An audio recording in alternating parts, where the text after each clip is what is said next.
다음 126번. 이중나선으로 이루어진 어떤 DNA 한 가닥의 염기 조성을 조사하였더니 퓨린 함량이 60%이었다. 이 가닥과 상보적인 다른 가닥의 퓨린 함량은 이라고 했어요. 먼저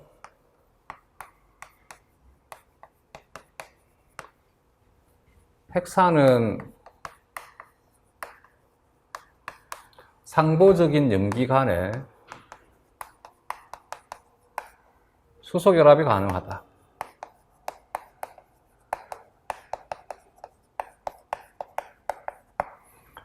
그래서 핵산은 이중가닥을 형성할 수도 있고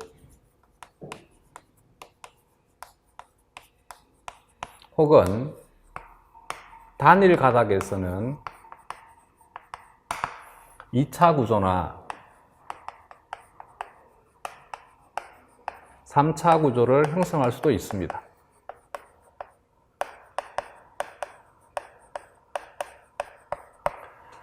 이중가닥이란 이런 형태를 이중가닥이라 합니다.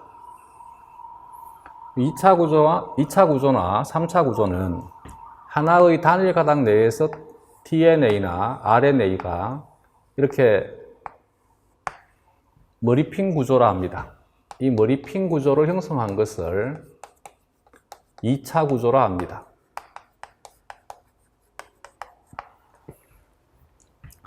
tRNA의 경우에는 그림을 이렇게 모식화하는 거지. 이렇게 여러 개의 2차 구조가 모여가지고 입체적인 구조를 형성하게 되면 얘를 3차 구조라 합니다. 여기에서 상보적이란 말은 먼저 첫 번째는 두 핵산 가닥의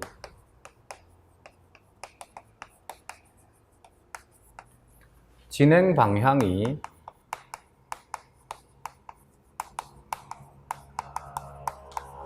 역평행이어야 됩니다. 두 번째는 두 핵산 가닥의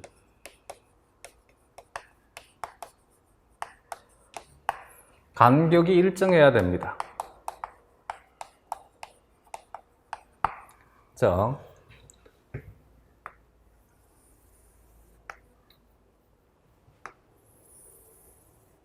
하나의 가닥이 위쪽이 5', 아래쪽이 3'이 되게 되면 다른 가닥은 오른쪽은 위에가 3', 아래쪽이 5'이 되어야만 됩니다. 이 간격이 일정해야 됩니다.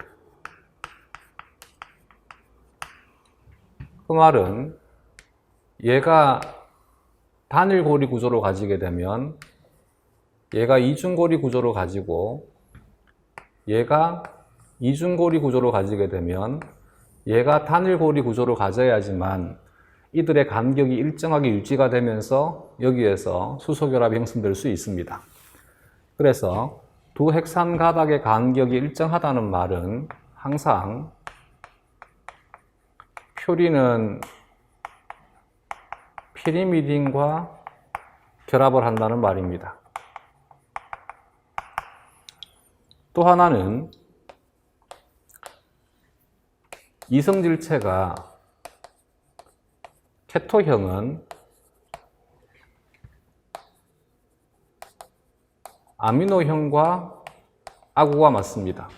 결합을 합니다. 케토와 아미노에 대한 것은 분자 구조를 가지고 설명을 해야 되는데 우리는 굳이 그렇게 하지 말고 글자로만 외우자. 아니면 잊어도 상관없습니다. 케토에 해당하는 것이 구아닌과 티민입니다. 아미노폼을 형성하고 있는 것이 아데닌과 시토신입니다. 그래서 퓨린은 항상 피리미딘과 결합을 해야 되고 케토는 아미노와 결합을 해야 됩니다. 이때 퓨린이고 케토인 것을 충족하는 것이 구안인이고 피리미딘이고 아미노인 것을 충족하는 것이 토신입니다. 그렇기 때문에 G와 C 사이에서 수소결합이 형성이 되게 됩니다. 아미노인 것은 항상 케토와만 결합합니다. 케토나 케톤은 아구가 맞지 않습니다. 아미노와 아미노도 아구가 맞지 않습니다. 그래서 아미노는 퓨린이고 아미노인 것이 아데닌이고 피리미딘이고 케토인 것이 DNA에서는 티민이고 RNA에서는 우라실입니다.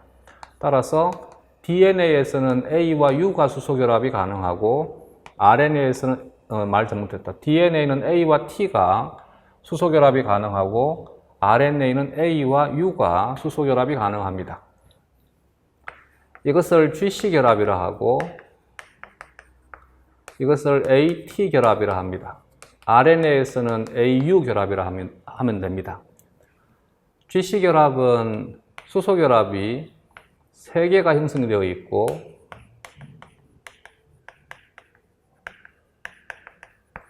AT 결합은 2개의 수소 결합이 형성이 되어 있습니다.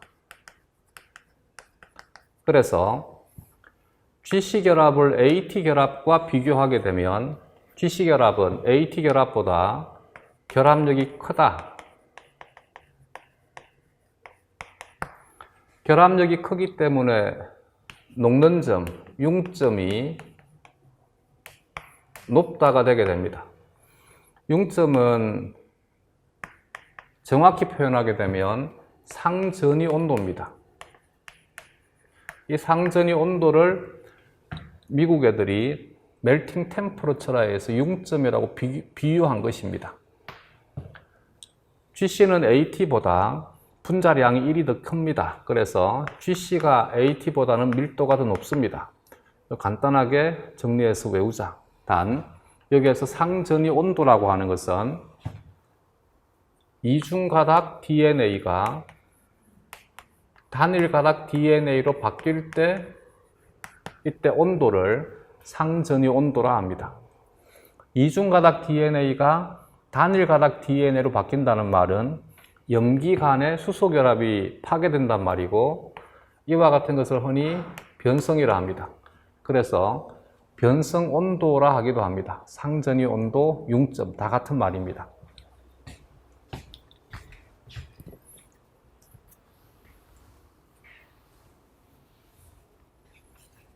그러므로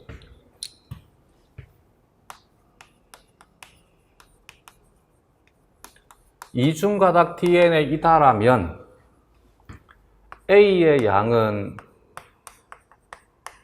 항상 T의 양과 같습니다. G의 양은 C의 양과 같습니다. A, G의 합이 퓨린이니까 퓨린의 양은 피리미딘의 양과 같습니다. 퓨린은 아데닌과 구아닌의 합이 퓨린이니까 이중가닥 전체에서 A와 G의 합은 항상 50%를 만족하게 됩니다. 그러면 얘는 이중가닥으로 이루어진 어떤 DNA 한 가닥의 염기 조성을 조사하였더니 퓨린이 60%였다. 그럼 이 가닥이 퓨린이 60%이니까 나머지 피리미딘은 40%가 되겠지. 이때 퓨린이 60%인 것은 이것과는 구분해야 되겠지. 얘는 이중가닥 전체에서 퓨린이 50%라는 얘기입니다. 얘는 한 가닥에서 퓨린이 60%라는 얘기입니다. 여기가 60%니까 상보적인 가닥은 피리미딘이 60%가 되면 되겠지. 여기에 퓨린이 40%가 되면 되겠지. 전체 이중가닥에서 이것과 이것의 퓨린의 합은 100%니까 한 가닥으로 100%고 100%니까 전체에 대해서 퓨린은 50%가 충족이 됩니다. 그래서 이 문제에서는 이 가닥과 상보적인 다른 가닥의 퓨린 함량이니까 40%를 하면 되겠지. 다음 문제.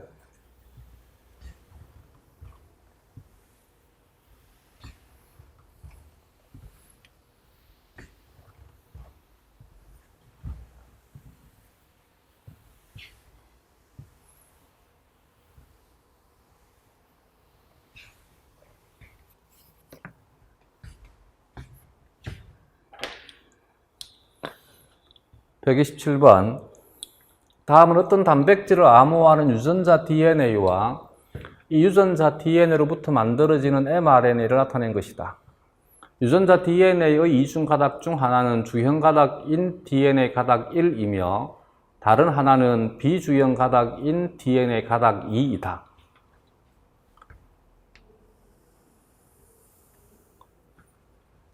이것은 약속에 대한 것입니다. 만약에 DNA가 이쪽이 5'이고 이쪽이 3'이다. 그러면 여기가 3'이고 여기가 5'입니다. 여기에서 여기까지가 mRNA로 전사되었다라고 가정하자. 이쪽이 5'이고 이쪽이 3'이다. 이것이 mRNA이다.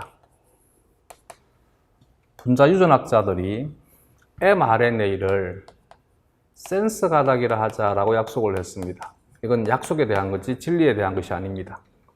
센스 가닥을 플러스 가닥이라고 표기를 하자라고 약속을 했습니다.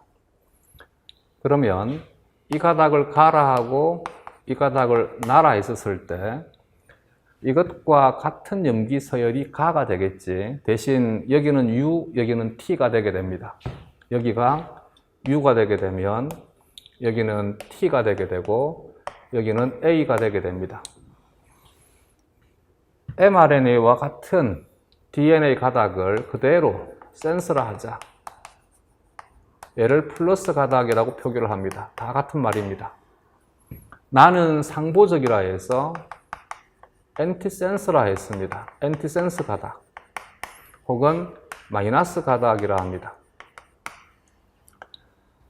전사가 되거나 복제가 될 때 새로 합성되는 가닥의 염기가 주형 가닥의 염기와 수소 결합을 형성을 해야지만 RNA 중합 요소나 DNA 중합 요소가 핵산 가닥을 신장할 수 있습니다.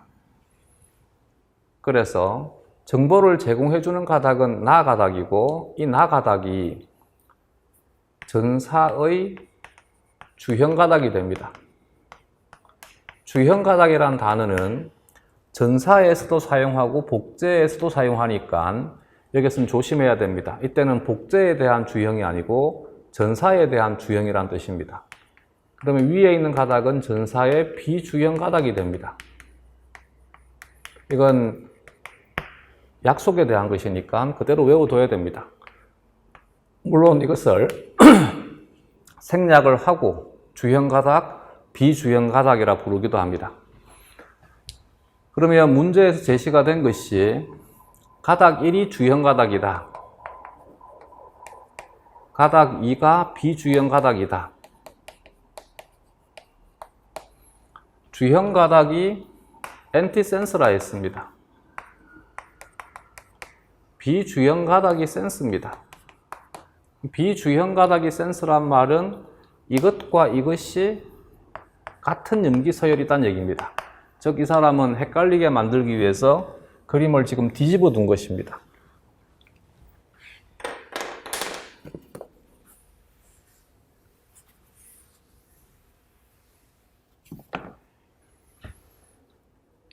DNA 가닥 1에 C의 함량이 20%이다. 얘가 C가 20%이다.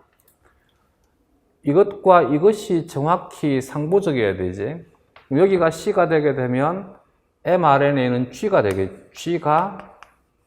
20%가 됩니다. 위 DNA로부터 전사되어 형성된 이 mRNA에 C 플러스 U가 60%입니다. 그러면 나머지 A는 100에서 20, 60을 빼면 20이 남겠지. 20%가 됩니다. DNA 가닥 1에 T의 함량이니까 T는 이것과 정확히 같아야 되겠지. 이들은 서로 상보적이니까. 그래서 DNA 가닥 1에 T의 양은 20%이다. 답은 2번이 되겠습니다.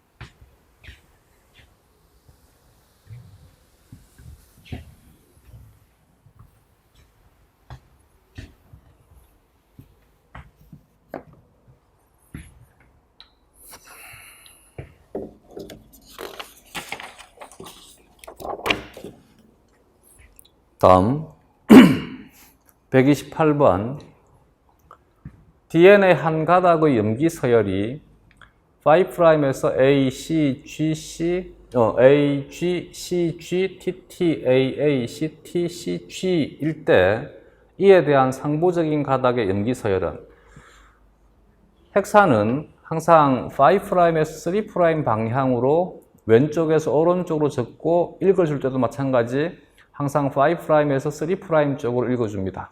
그러면 먼저 이것은 그대로 적어주면 돼. 이쪽을 상보적인 역평형이니까 3', 이쪽은 5', G는 C, C는 G, T는 A, C는 G, A는 T, T, A, A, C, G, C, T로 적되 여기에서 이 방향으로 적어주는 것이 원칙입니다.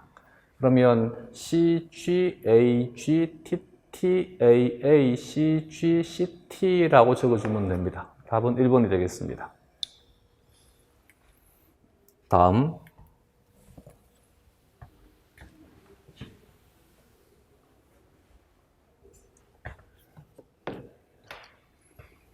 129번 이중 나선 DNA를 포함한 용액에서 온도를 높일 때 가장 높은 온도에서 단일 사슬로 변성되는 것은 먼저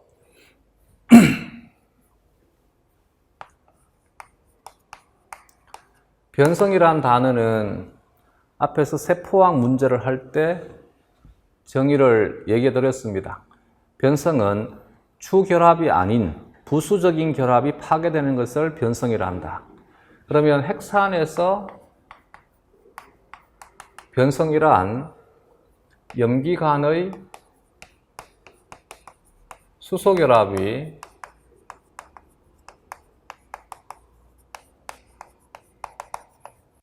파괴되는 것을 변성이라 합니다. 염기 간의 수소결합이 파괴가 된다는 말은 이중가닥 DNA가 단일가닥 DNA로 풀어진다. 혹은 단일 가닥에서 2차 구조가 없어지는 것도 염기 간의 수소결합이 파괴가 되는 변성이 되게 됩니다.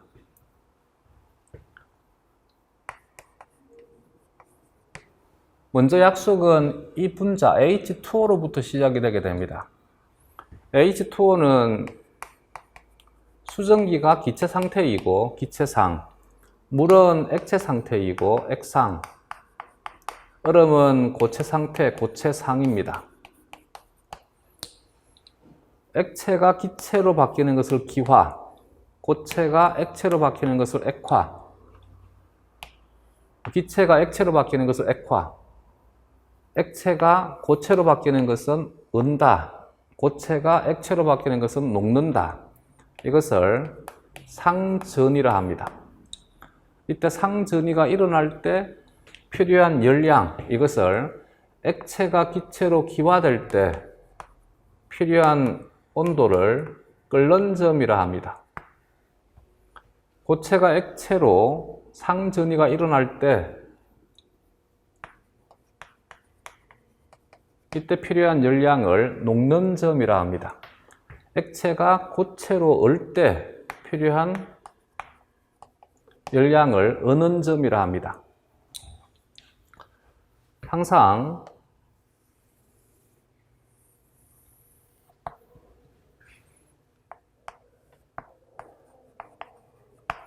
온도에 대해서 이게 얼음이고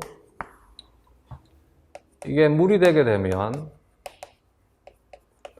입자수의 변화는 전부 고체상이던 것이 퍼센트가 이렇게 바뀝니다.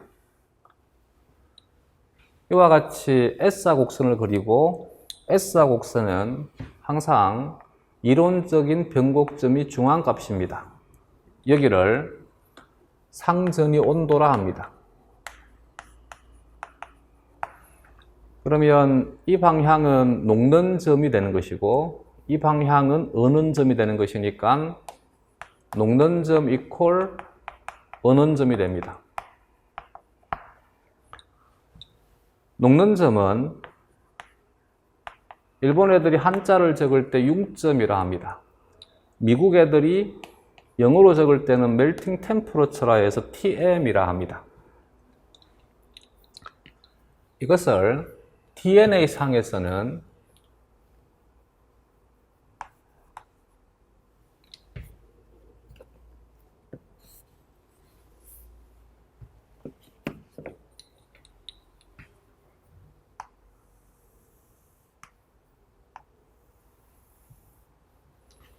이중가닥인 DNA가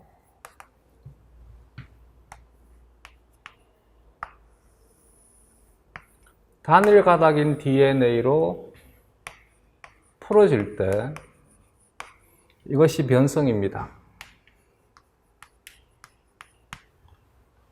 이것을 DNA 상에서는 상전이라 합니다. 이 상전이가 일어나기 위해서 필요한 온도를 DNA에서 TM이라 합니다.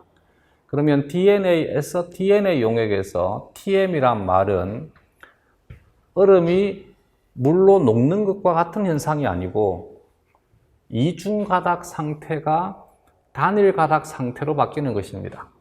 즉, 이 또한 마찬가지 여기가 온도이고 여기가 이중가닥 상태이고 여기가 단일가닥 상태이면 이중가닥 상태가 단일가닥 상태로 바뀌는 것은 이런 형태로 바뀝니다. 항상 S자 곡선은 이론적인 변곡점이 중앙값이다. 그래서 이 중앙값을 TM, 융점이라 합니다. TM은 결합력에 의해서 결정이 되게 됩니다. 결합력이 크면 TM도 높아지게 됩니다. 결합력은 DNA의 길이 그리고 아까 GC가 AT보다는 결합력이 크다 그랬어요. 그래서 AT에 대한 농도분의 GC에 대한 농도에 대한 비가 커지거나 DNA 길이가 길어지면 길어질수록 TM은 높아지게 됩니다. 융점은 높아지다가 되게 됩니다. 그러면 온도를 높일 때 가장 높은 온도에서 단일 사슬로 변성되는 것은 이란 말은 문제를 간략하게 바꾸게 되면 TM이 가장 높은 것은이 됩니다.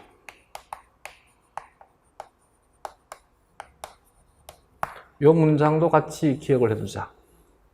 여기에서 무엇을 찾으면 되느냐 하면 G와 C가 상대적으로 가장 많은 것이 뭐냐입니다. G와 C가 상대적으로 가장 많은 것은 1번이 되겠지. 각각 헤아려 보면 됩니다. 답은 1번이다.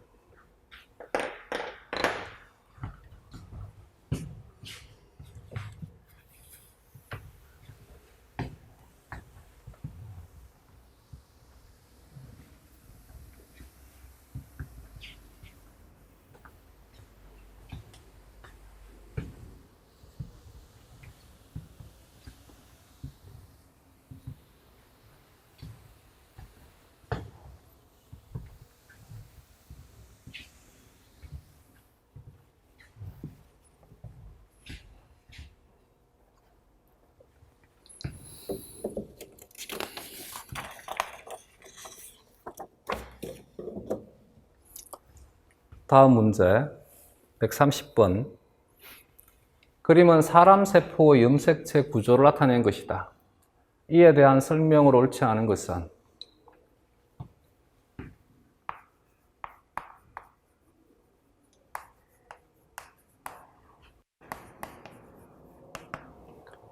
세포 내에 존재하는 DNA는 주된 형태가 B폼이라 합니다. 왜 이제 B가 됐냐면 DNA는 너무 거대한 화학 분자이기 때문에 굉장히 불안정합니다. 그래서 DNA를 먼저 세포에서 분리할 때 처음 실험에서는 DNA를 안정화시키기 위해서 고농도의 염을 처리해서 DNA를 분리했어요. 이렇게 고농도 염 조건에서 DNA는 매우 안정한 상태가 되고 이것이 첫 번째 발견된 형태라 해서 이름을 A라고 지어줬어요. 그러다가 나중에 세포 내에 존재하는 형태를 보니까 A와는 조금 다른 형태이더라. 두 번째 발견된 형태라 해서 이름을 B폼이라고 지었어요. 이 B폼이 이와 같은 이중 나선 구조를 형성할 때 1회전에 대한 염기쌍의 수가, 염기쌍은 베이스 페어라 해서 BP라고 적습니다. 10.5 베이스 페어, 10.5개의 염기쌍으로 구성이 되게 되고 여기와 여기에 이 간격 폭이 2.0 나노메타가 됩니다. 1회전에 대한 길이는 3.4 나노메타가 되게 됩니다. 이 B폼의 DNA에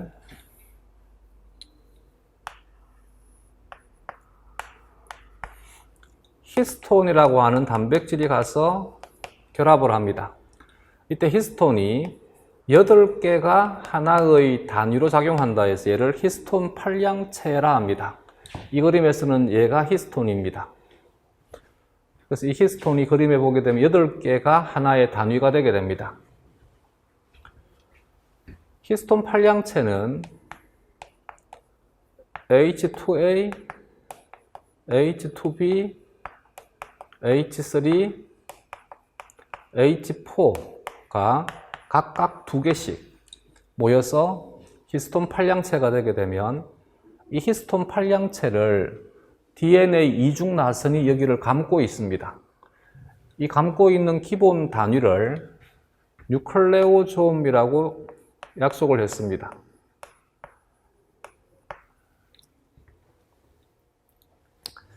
그림에서는 잘 구분되지 않는데 여기에서 이 부분이 뉴클레오솜이고 이 부분이 뉴클레오솜이면 여기는 뉴클레오솜과 뉴클레오솜을 연결해주는 연결 부위가 있습니다. 이때 흰색 영역을 구성하는 DNA는 핵심 DNA라 하고 뉴클레오솜과 뉴클레오솜을 연결하는 것은 연결 DNA라 합니다.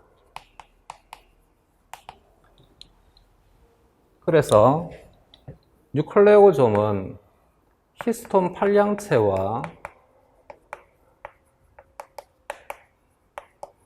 핵심 DNA의 복합체 영역을 뉴클레오솜이라 한다. 이제 이 뉴클레오솜이 H1이라고 하는 히스톤이 결합을 하게 되면 크로마토솜이라고 하는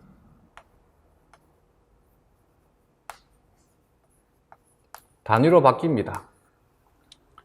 뉴클레오솜은 폭이 10나노메타가 되면 크로마토솜은 폭이 11나노메타가 되게 되고 이 11나노메타는 겹치고 겹쳐져 가지고 염색질사라고 하는 것으로 바뀝니다. 얘가 폭이 30나노메타가 되게 됩니다. 이 그림에서는 여기를 떠올리면 됩니다. 이렇게 이제 여기에 H1이 들어가게 되면 더 꼬여가지고 30나노메타가 되게 됩니다.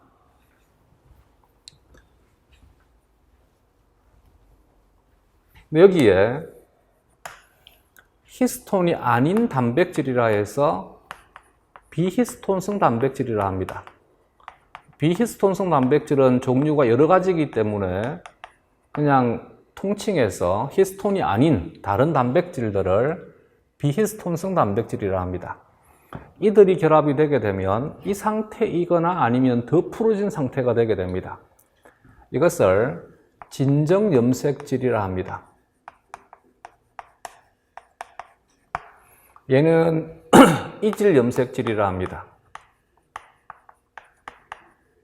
이질염색질은 주로 인에 존재하는 형태로서 응축된 상태입니다. 응축된 상태에서는 유전자는 발현되지 못합니다. 그래서 대부분 발현되지 않는 상태입니다. 진정염색질은 풀어진 상태를 탈응축이라 합니다. 탈응축된 상태이고 이런 지역에서 유전자가 주로 발현되게 됩니다. 이 상태를 간기 상태의 염색질이라 합니다. 분열기, 세포 분열에서 분열기, M기가 되게 되면 염색질산은 더 응축이 되어서 100나노메타 정도가 되게 되고 얘는 더 응축이 되어서 300나노메타가 되게 되면 한 번 더 응축이 되게 되면 600에서 700나노메타 정도가 되게 됩니다. 얘가 더 응축이 되게 되면 이렇게 염색사가 되게 되고 더 응축이 되게 되면 300나노메타를 거쳐서 이 폭이 대략 600에서 700 정도가 되게 됩니다. 따라서 이 하나의 폭이 600에서 700이니까 이 전체에 대한 두 개의 폭은 대략 1200에서 1400 정도가 되게 됩니다. 이 하나의 단위를 염색 분체라 하면 이 두 개의 염색 분체가 하나의 단위가 되게 되면 얘를 염색체라 합니다. 이때 이 염색 분체와 이 염색 분체의 관계를 자매 염색 분체라 합니다.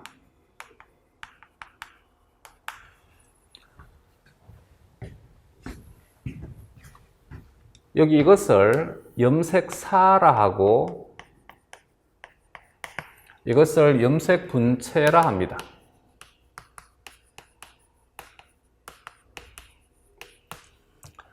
간기의 S기 동안에 DNA는 복제가 되어서 정확히 자신과 똑같은 염기 서열을 가지고 있는 복사본이 만들어집니다.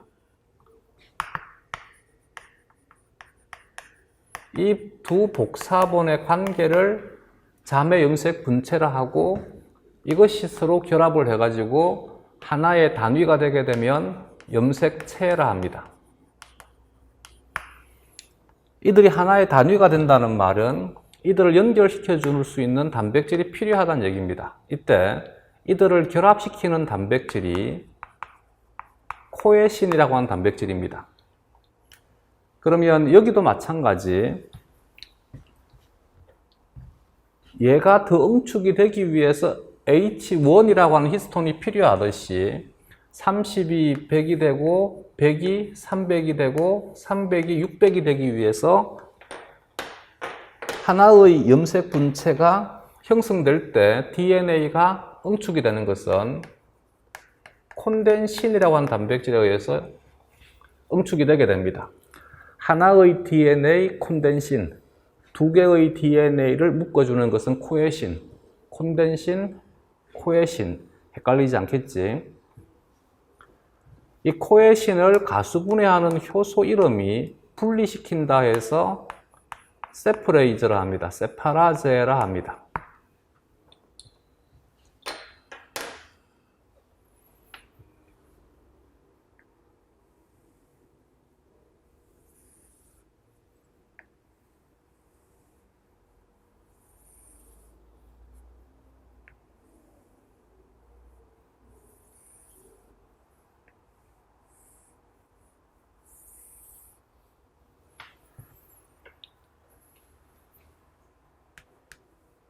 이것이 하나의 염색 분체이고 이들의 관계를 자매 염색 분체라 하고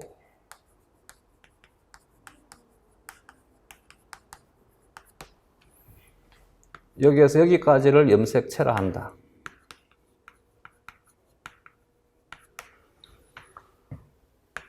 이들을 묶어주는 단백질을 코에신이라 한다.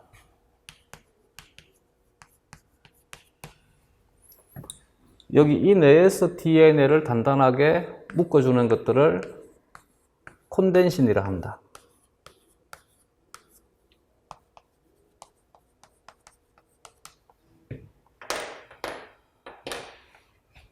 그래서 이 형태는 분열기에만 형성되는 형태가 되게 됩니다.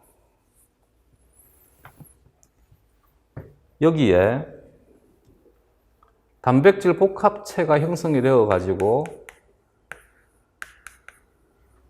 세포 골격이 여기에 가서 결합을 합니다. 염색체에 결합하는 이 세포 골격을 방추사라 하고 얘는 미세소관성입니다. 방추사가 결합하는 이 지역을 키네토코어라 합니다. 동원체 판이라 합니다. 동원체 판을 구성하는 DNA 영역을 센트로미어, 동원체라 합니다.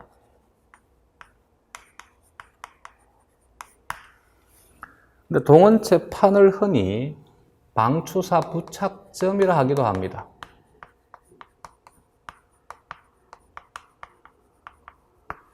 동원체는 다른 말로 중심절이라 하기도 합니다. 우리는 이와 같은 염색체를 엄마에게서 하나, 아빠에게서 하나를 물려받습니다.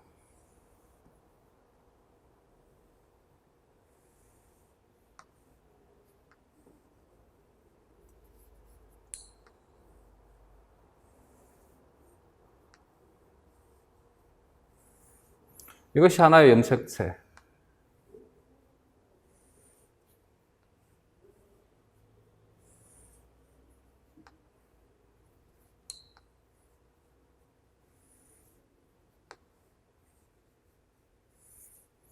이것이 하나의 염색체.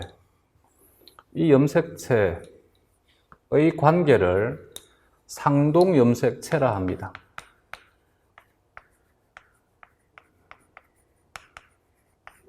상동염색체가 제1 감수분열 시기에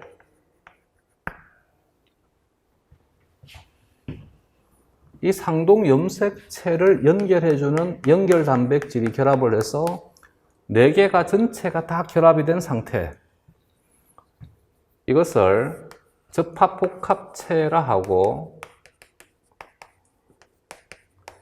접합복합체에 의해서 두 상동염색체 전체가 하나로 다 연결되어 있으면 이 단위를 2개라 해서 이가염색체라 하거나 염색 분체가 4개라 해서 4분 염색 분체라 하거나 혹은 상동 염색체 쌍이라 합니다.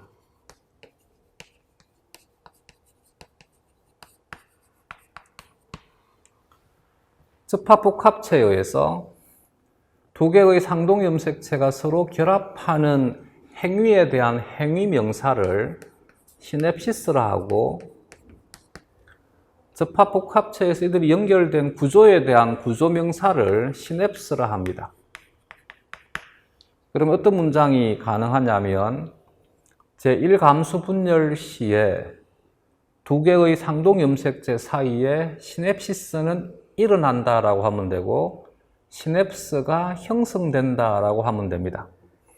시냅시스가 일어나고 시냅스가 형성이 되게 되면 이가염색체가 만들어진다 혹은 4분 염색 분체가 만들어진다라고 하면 됩니다. 그러면 각각에 대한 개념에 대한 것은 정리가 되겠지.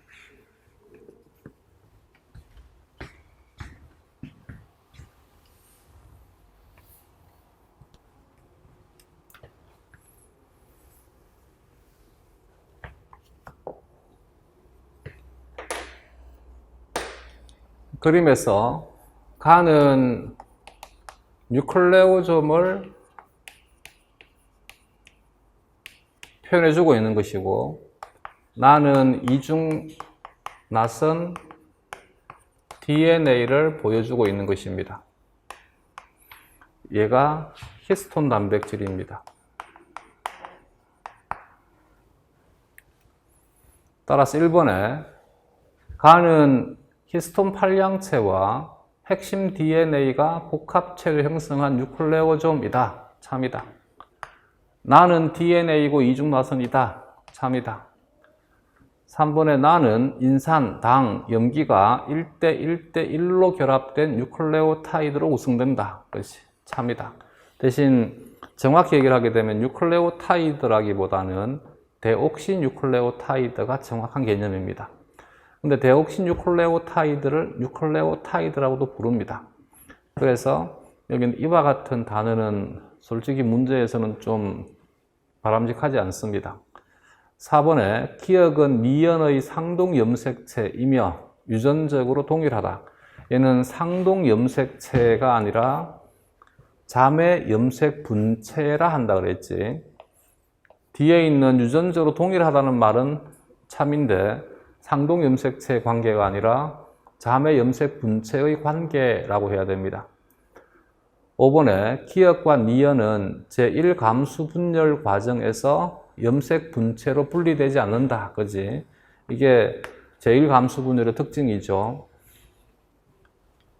체세포 분열에서는 여기는 이 코에신이 세파라제에 의해서 가수분해가 되게 되면 두 개의 염색 분체가 분리가 되게 됩니다. 근데 제1감수 분열 시에는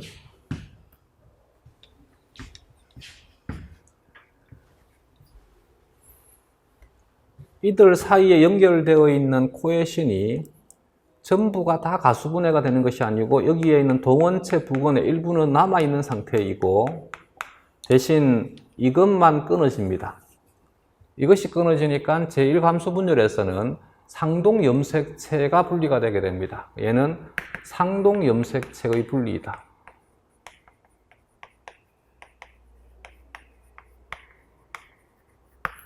근데 비교해서 체세포 분열과 제2감수 분열은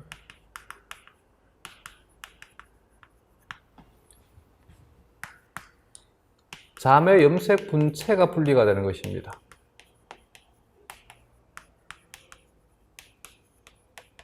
이건 중요한 차이니까 외워둬야 됩니다. 제1감수 분열은 여기가 나뉘어지는 것이고 체세포 분열이나 제2감수 분열이 될 때 이제 여기가 나뉘어지게 됩니다.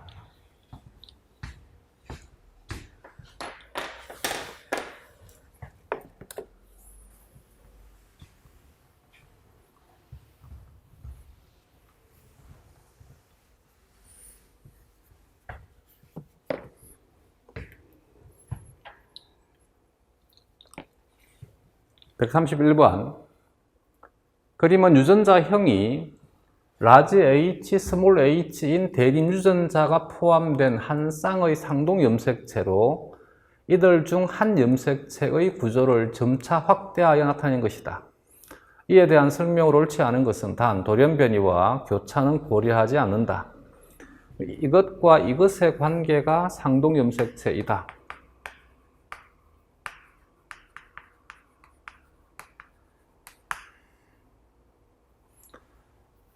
이것과 이것의 관계는 자매 염색 분체이다.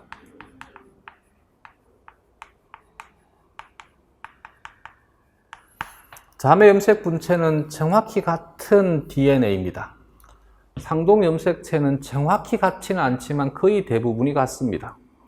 여기가 라지 H면 당연히 이것도 똑같은 것이니까 라지 H입니다.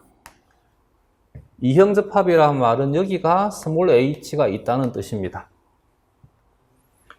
니언은 뉴클레오점이고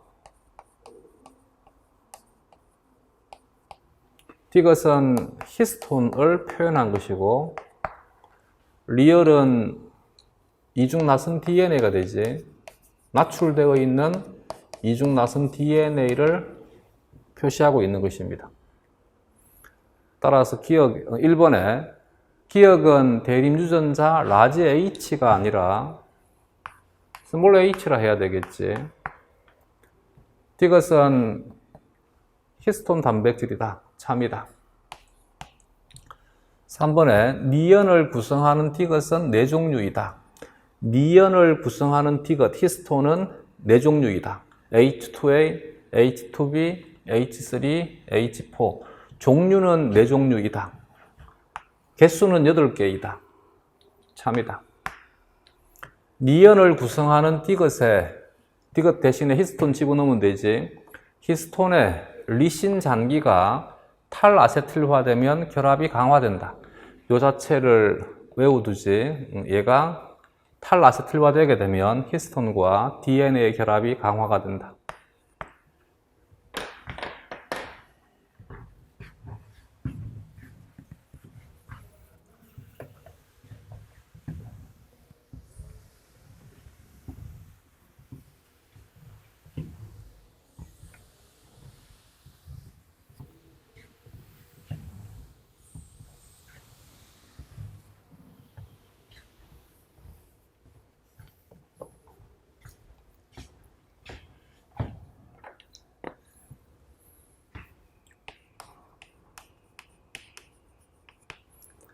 히스톤의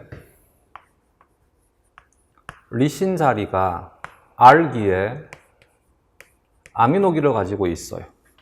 아미노기는 pH 7에서 이온화되게 되면 양전하를 띠게 됩니다. 이 양전하가 DNA 당인산 골격의 인산기가 가지고 있는 음전하와 이온 상호작용을 형성하게 됩니다. 그래서 DNA가 음전하를 띠고 있고 히스톤이 양전하를 띠기 때문에 이들은 단단하게 결합이 될 수 있습니다. 근데 히스톤이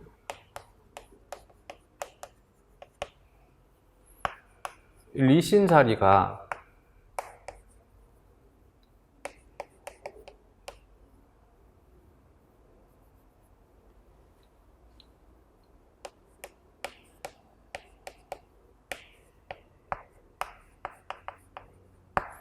이렇게 바뀌게 되면 얘를 아세틸기라 합니다. 아세틸기를 가지고 있는 것을 아세틸화라 합니다. 아세틸화된 상태를 표현한 것입니다. 아세틸화되게 되면 이 아세틸기에 CO의 O가 델타 마이너스를 띠게 돼요. 이 델타 마이너스가 DNA를 밀어내 버립니다.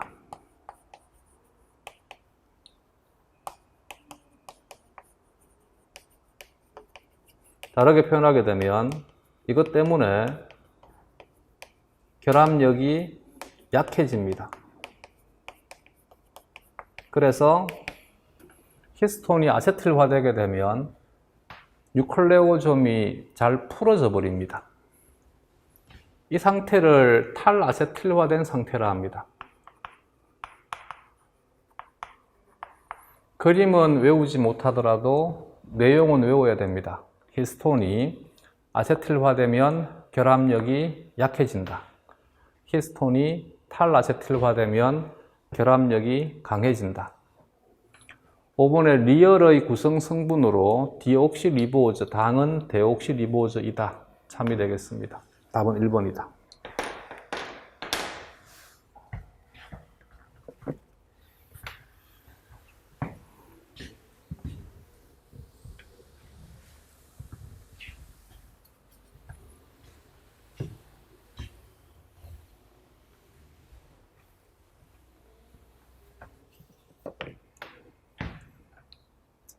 (132번에) 그림은 사람 세포에 있는 염색체와 그 일부 구조를 모식도로 나타낸 것이다. 니까 C는 B포맷 DNA를 보여주고 있는 것입니다. 이렇게 이중 나선이 이 방향으로 감겨 있지. 이 방향으로 감격이 있으니까 얘를 오른손 감김이라 합니다.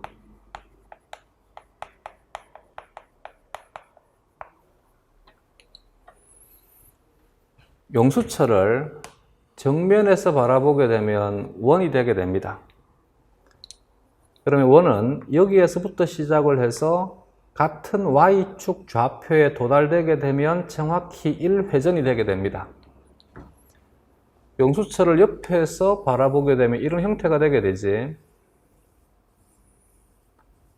따라서 정확히 같은 Y축 좌표에 도달되게 되면 여기에서 여기까지가 1회전이 되게 됩니다.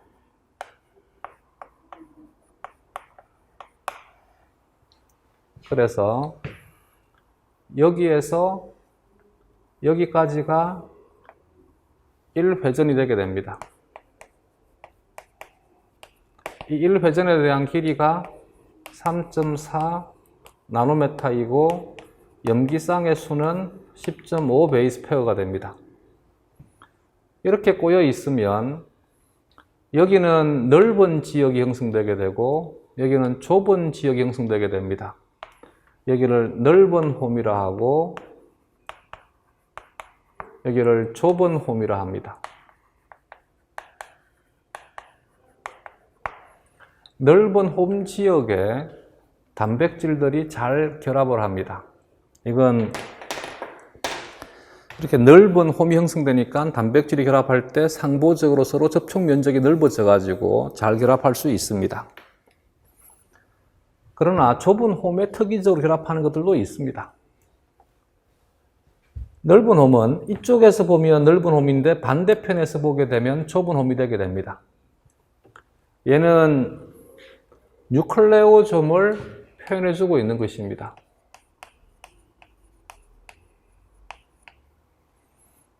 얘는 더 응축이 되어 가지고 크로마토점을 거쳐서 염색질 4가 된 것입니다. 얘가 이제 염색체가 되는 것이지. 여기 이 지역이 방추사 부착점,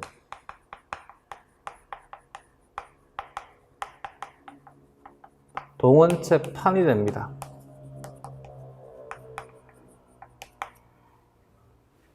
여기에 방추사가 가서 결합한다. 1번에 A는 DNA 단백질 복합체이다. 그지? 여기는 히스톤만 떠올려도 쉽게 이해할 수 있겠지. 2번에 B 상태에서 전사가 일어난다. B 상태는 굉장히 응축된 상태이기 때문에 응축된 상태에서는 전사가 일어나지 못합니다. 더더군다나 얘는 이 염색체 이 부분을 확대했다 했으니까 염색체 상태에서는 더더군다나 전사가 일어나지 않습니다. 3번에 C는 뉴클레오타이드로 구성이 된다. 그것이 참이 되겠지. 4번에 C의 복제는 세포 주기 중 S기에 일어난다. 그것이 외워둬야 되겠지. S는 신테시스의 S입니다. DNA가 합성이 된다 해서 이름을 합성기라고 지어줬습니다. DNA가 복제되는 시기라 해서 주기의 이름을 S기라 한 것입니다.